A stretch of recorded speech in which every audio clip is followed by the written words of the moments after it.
As we come to the end of 2022 and go into 2023, I know a lot of people are planning their next year and getting lottery results back and setting big goals. And if that's you, maybe you're considering hiring a coach. And I wanted to talk about how you might go about finding a coach that's a good fit for you. I've worked as a coach for a little while now. I've worked with a lot of coaches. I've had a lot of coaches, and I wanted to share some things I would look for if I were looking for a coach to fit me. Because let's be honest, not every coach is going to fit every athlete, and you need to find someone that's going to be a good fit for you and your upcoming season.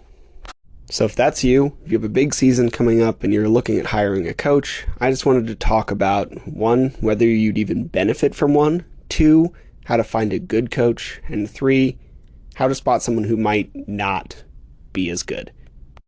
And before we get into it, I wanted to ask, if you enjoy this podcast and the information I provide, please share it with somebody. I do this so that more people can have free information. And if you share the love, I'd really appreciate it. And if you have a second, I'd also appreciate if you gave a 5-star review or left a comment or whatever on Apple Podcasts or Spotify or wherever you listen.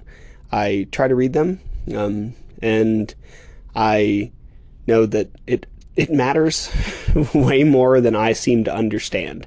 So if you have a moment to do any of those things, I'd really appreciate it. Anyway, let's get into the episode.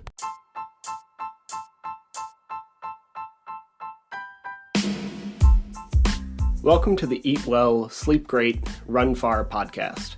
My name is Will Frantz, and I'm here to help you go farther, faster, and longer without injuries, gut problems, or giving up your favorite foods. All right, everybody, let's talk about choosing a coach. I know that a lot of lotteries have been finalized recently, and some people are just looking at coaching. So I wanted to provide some guidelines for how I would look for a coach. And up front, this is not a commercial for me. Like every few months, I feel like this topic comes up on one of the podcasts I listen to, and it often just ends up being some kind of commercial for the person talking or their coaching services. And I obviously going to talk about myself because it's what I do, but I realize I'm not for everybody. So this is going to be more of a general guidelines as to how you might find someone who's a good fit for you. That said, if you are interested, I'm giving away 3 months of coaching. 5 more people will receive a big discount for the end of the year. I wanted to do this partially to celebrate the race I completed and the holidays and due to everything. It has been a mess, so I'm finally getting around to it. I didn't do a Black Friday deal. I don't think I ever will. I hate Black Friday. I didn't do this earlier in December as I intended to, so it is time to do this thing. So if you or anybody you know might be interested in me being your coach, now's a great time. Fill in the application or hit me up if you don't know where that would be, and let's get to this. So if you're interested in being coached by me, I would love to do that for you if we'd find out we're a good fit. And that's how we'd start. We'd have a chat, see if we're even a good fit for one another. All right, so do you even need a coach? This should probably be your first question if you're thinking about doing this. And for a lot of people, the answer is honestly no. I love coaching. I've dedicated my entire career to it. I have a couple of my own. I have had a coach or been a coach consistently for many years now, from sports to training other people in sports to business to whatever. And even when I was working night shift as a machine operator, I spent 3 of those 5 years coaching other people to do that job. Right? So this is a thing that I think matters. And that said, if you are happy with where you are and good with your running and aren't really looking to make big improvements or take big steps, if you run the same kind of 50K every year and you're happy with your performance and you just like to get out there and do whatever, then no, you don't need a coach. That said, if you don't know what you're doing, it could be a good idea to hire someone. Running ultras is hard. It can lead to burnout. It can lead to injuries. If you want to do well, you're on an even thinner margin for that. If you're trying to accelerate your progress faster than you might otherwise want to do, then having some guidance could be helpful. You wouldn't completely redo the plumbing in your house without some help if you didn't already know how to do plumbing. So, or you wouldn't rebuild your car's engine. You probably wouldn't like redo the electricity in your house. And yet, when it comes to something arguably more important, like our health and fitness and all these things, then we think twice about taking care of it. So if you are trying to hit big goals or make quick progress or do something that is going to be difficult, a coach could be a good idea. Hire a professional. So let's talk about things that might make a good coach. First and foremost, it is a good interpersonal fit. You should click with the person who's coaching you. And you don't need to be best friends. You don't need to get along with everything. You don't need to agree on everything. But you're probably going to be talking to this human being on a fairly regular basis, at the very least through text message or email, and you shouldn't hate hearing from them. And that is probably the biggest thing. You should, in at least some aspect, click with the human being who is helping you get to your goals. Some sort of interpersonal connection is very top of the list, in my opinion. Now, again, you don't need to be best friends. You don't need to have the same views on everything, but you should at least connect well enough to where talking to this person on both directions is not a chore, right? The next thing that you should probably look for is a coach that provides what you actually need.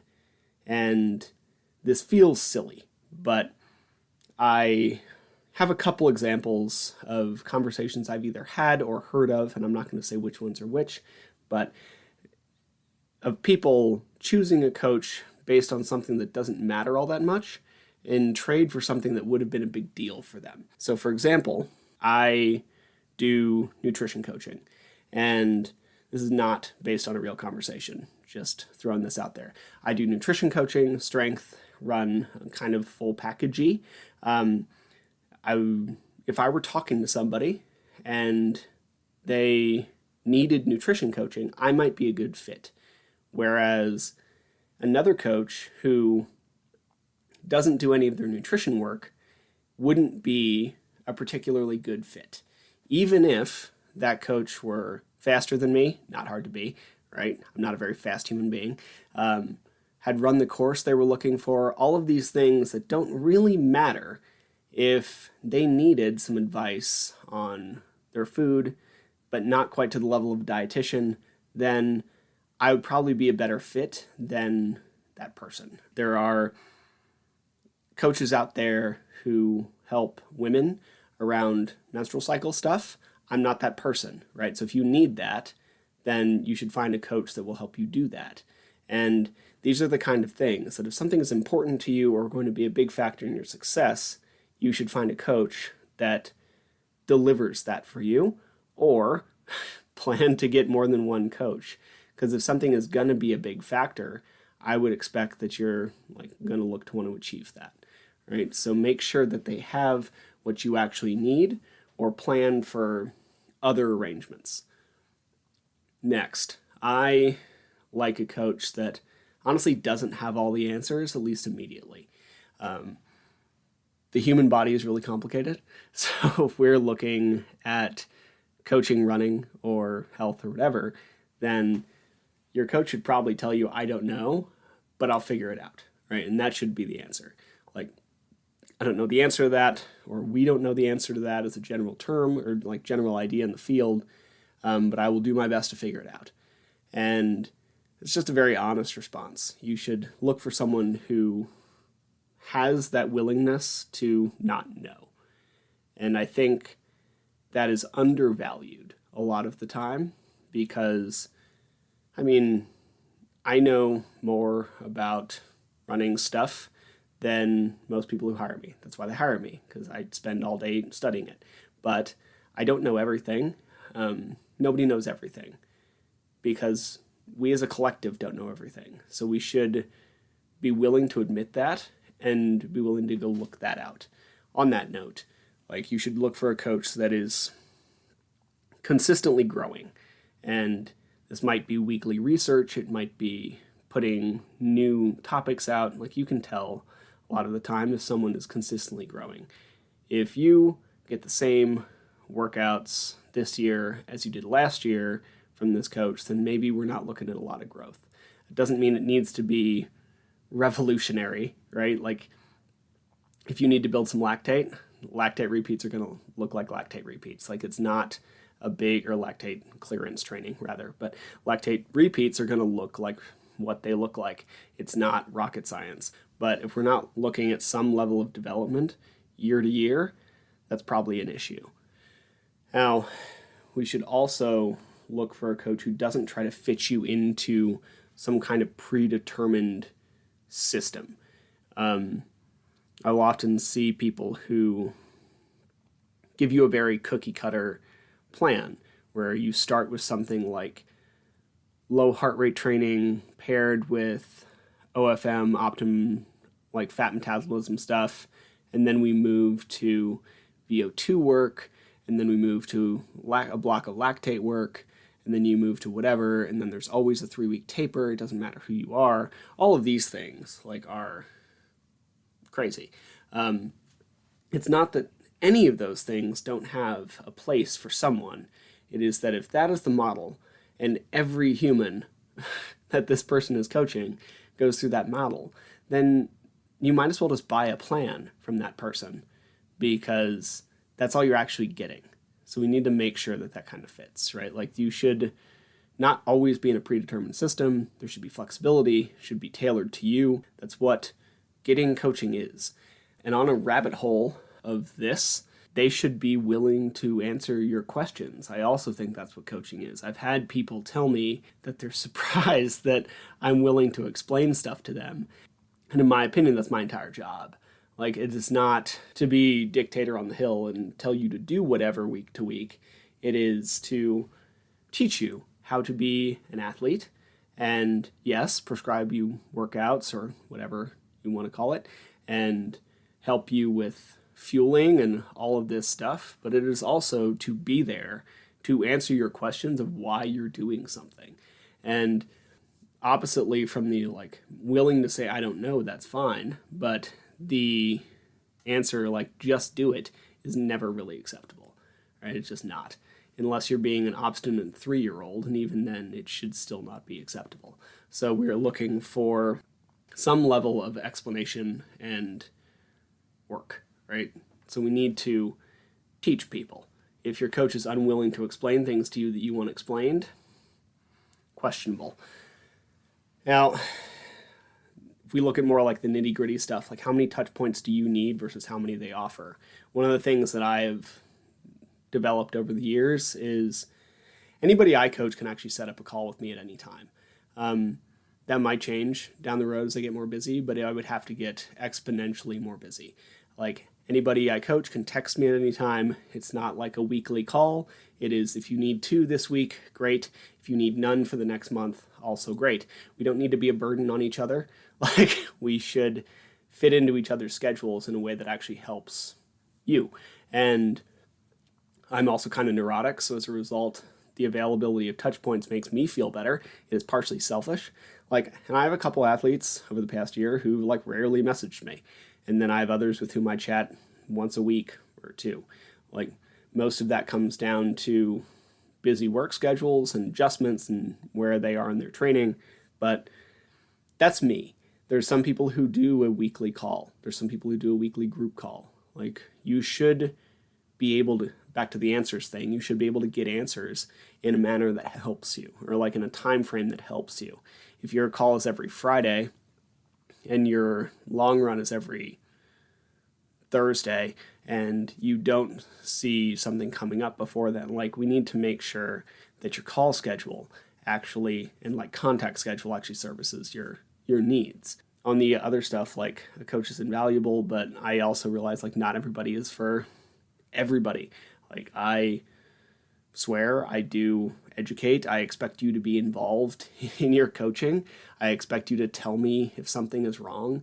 Like before anybody signs up with me, I'm very open. Like I'm not a babysitter. It's not what I do.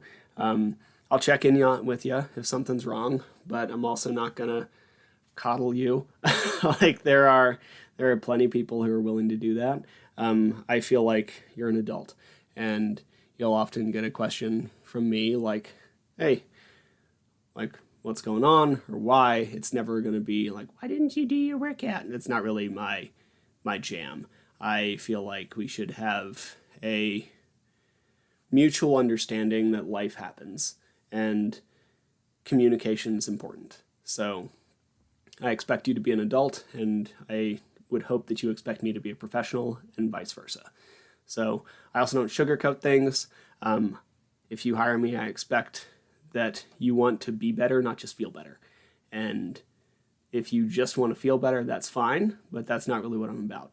So I will often push people to be mildly open-minded to change, where they do the same 3 group workouts every week. If you tell me that you want to do really well in your next race and those group workouts aren't serving that purpose, I'm going to tell you that. Doesn't mean you can't do them. Like I will always give people a choice. Again, it goes back to the being an adult thing. You're an adult. You can always choose things. It is just part of how things work. Since you were 5 years old, you've been able to make your own choices, and we kind of realize that those choices have consequences. And that is the purpose of a coach. It is to give you those choices and explain the consequences and let you choose. Again, not a dictator. So that is what I would look for personally in a coach. That one, you're a good professional, that you're a good interpersonal fit, and they provide what you actually need. Those are by far my big 2. And then a general like willingness to learn, not trying to fit you into a predetermined system.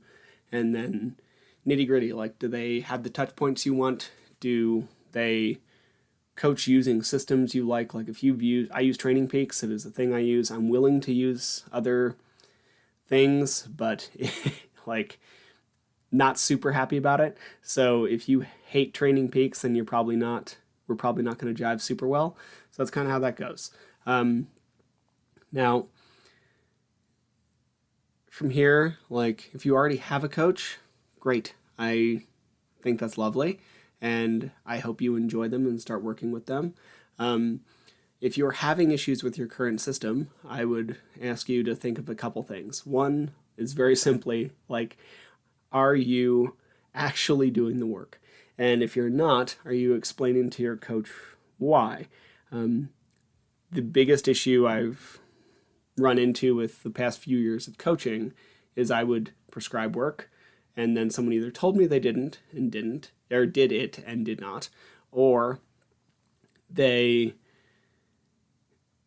wouldn't do it, but they wouldn't tell me they weren't doing it or why. So we were like already a day or down the line and just behind for reasons of just lack of communication. So are you communicating with your coach appropriately and doing the work they're trying to have you do?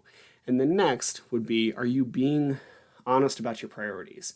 And this is just always comes down to this like sense of goal setting that we should have if we're taking on any big endeavor.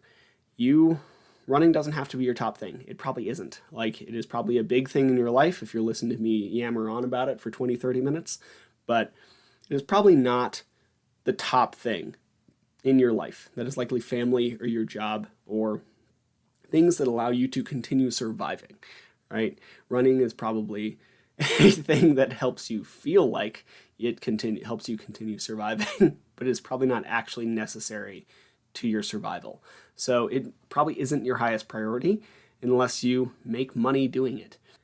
With that in mind, like if you have 12 other priorities that have to come first, and running is number 13, and there's really no way around that for you, then don't say it's your top priority. That's okay. It doesn't need to be your top priority. Just be aware. And you should have that conversation with your coach, because it often makes programming and everything else look really different. and communication will look different, and more leniency will need to be had. It's just kind of part of it. So be honest about your priorities with both yourself, that's usually the big one, and then your coach. Now, last thing is cost. Coaches cost money. Not everybody has a ton of money. I don't have a ton of money. So like, your coach probably shouldn't be the cheapest out there. You would be better off buying a decent plan a lot of the time than a really low-end coach. That is not always true. I know some coaches who they do it as a side gig and they don't need the money, so they do it for very cheap.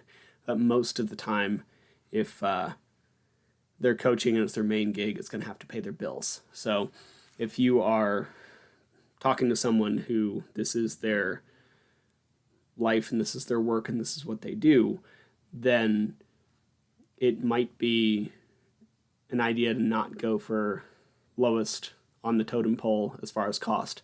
And the reason for that is just logistics wise. If someone's charging you $50 a month and they need 150 athletes to pay their bills at that, or whatever it is, right? Then they need to split their time with that many people. Whereas if they charge a little more, they get to split their time through a lot fewer people. That is very basic on the logistics front. There's also other reasons where if they charge a little more, they can spend more time in their own education so they can continue growing. All of these things that we like to do as coaches and like to look for in coaches, but probably not looking for the cheapest thing out there. You don't have to buy whatever Jason Koop's rates are currently, but it also probably shouldn't be the $20 to $50 a month. You'd probably be better off buying a good plan for that. Now, again, like, I recognize the current economic climate and I couldn't probably afford some coaching. So that's why I'm doing a scholarship. And if you're interested, I would love to help you out. Message me and I will get you the link to apply. I think coaching is important. And so that's why I coach multiple people for free every year. And it's usually through systems like these. And give it an application and give it a shot and good luck. That said, I'm also going to start offering like a consultation with a plan at the end of it, starting in January. We're adding that to the roster of things I do. So I don't really feel comfortable just selling or like giving people rote plans, especially because training for an ultra can be so difficult and finicky depending on where you're training and everything. I think it needs to be personalized a little bit, or I'd at least like it to be personalized a little bit. But if you want to talk to me for an hour or whatever, and you want to get a plan, great, let's do that. So stay safe, stay healthy. I hope you have a really good rest of 2022. My next one of these is, the next long one of these at least, is going to be in 2023. If you are interested in the scholarship, please apply. Shoot me a message. I'll get you the details. And thank you so much for listening and watching and all that stuff. It is still mind-boggling to me that anybody cares what I have to say on this topic, but I really appreciate that you do. So thank you. Have a good rest of your year. Thank you for listening to the show. To be clear, I'm not a doctor nor a registered dietitian, and nothing you heard was medical advice. You should always speak with a qualified medical professional before making any changes to your training regimen.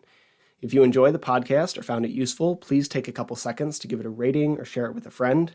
Every little bit helps. And if you want more of this information, please head to the Trail and Ultra Running Nutrition group on Facebook. You'll be in good company with other like-minded people who like to do hard stuff outside.